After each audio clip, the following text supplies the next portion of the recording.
এর আগের ভিডিওতে আমরা দেখেছিলাম যে এই লাইন কুর্তি ডিজাইনটা তার যে ব্যাক নেকটা সেটা আজকে আপনার সাথে শেয়ার করব।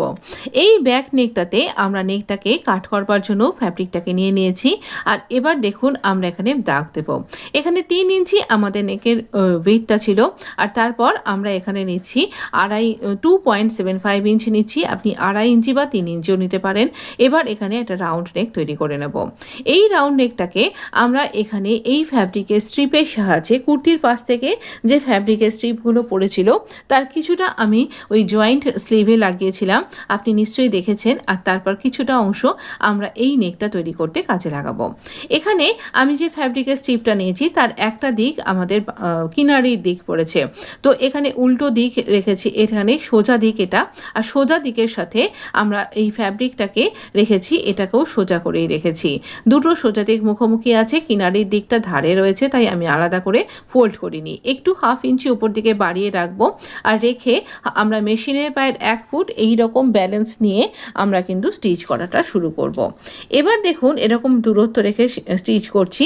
আর একটু একটু করে স্টিচ করা শুরু করতেই আমরা ছোট্ট ছোট্ট করে পিঞ্চ মতন একটু একটু করে আমরা প্লিট দিতে থাকবো। মানে আমরা বাংলায় একে কুঁচি দেওয়া বলি, ফ্রিলও বলতে পারেন আপনি। না, ফ্রিলের মতন অতটা নয়, ছোট্ট ছোট্ট প্লিট দিতে থাকবো। প্লিটটা এমনভাবে নিচ্ছি এটা ওপর দিকেই থাকছে, নিচের দিকে অত আসছে না। মোটামুটি 1.5 ইঞ্চি গ্যাপে একটা করে ছোট ছোট প্লিট দিচ্ছি, তবে মিডলের দিকে এসে সেটা 1 ইঞ্চি গ্যাপে হয়ে যাবে।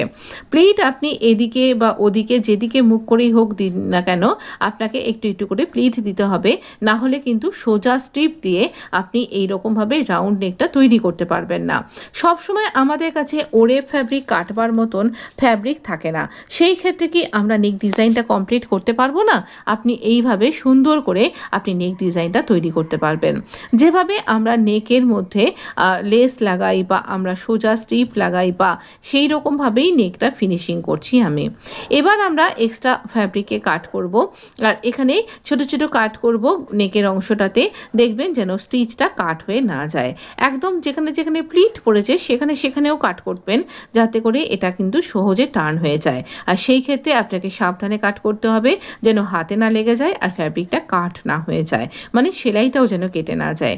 এবার এই যে সমস্ত অংশটা সেটাকে আমি বাইরের দিকে, মানে আমাদের এই ফ্রিল যেটা তৈরি করলাম প্লিট দিয়ে দিয়ে তার দিকে এই সেলাইয়ের অংশটাকে বার করে দিলাম। তাহলে আমরা ইনভিজিবলভাবে স্টিচ করতে পারবো।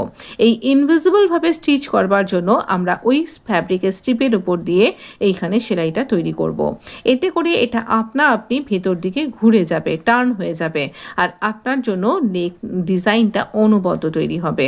এটা বাইরে থেকে সেলাইটা একেবারে হাইড হয়ে যাবে আর দেখাই যাবে না। এই রকমভাবে আপনি কিন্তু বিভিন্ন রকমের টিপস আমার চ্যানেলে পেয়ে যাবেন। তাই চ্যানেলটা এখনও সাবস্ক্রাইব করা না হয়ে থাকলে আপনাকে এটা সাবস্ক্রাইব করবার অনুরোধ করব।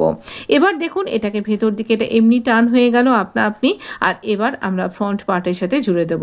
আপনি সেই ভিডিওটা আমার এর আগের ভিডিওতে দেখে নিন। ভালো থাকবেন, ধন্যবাদ।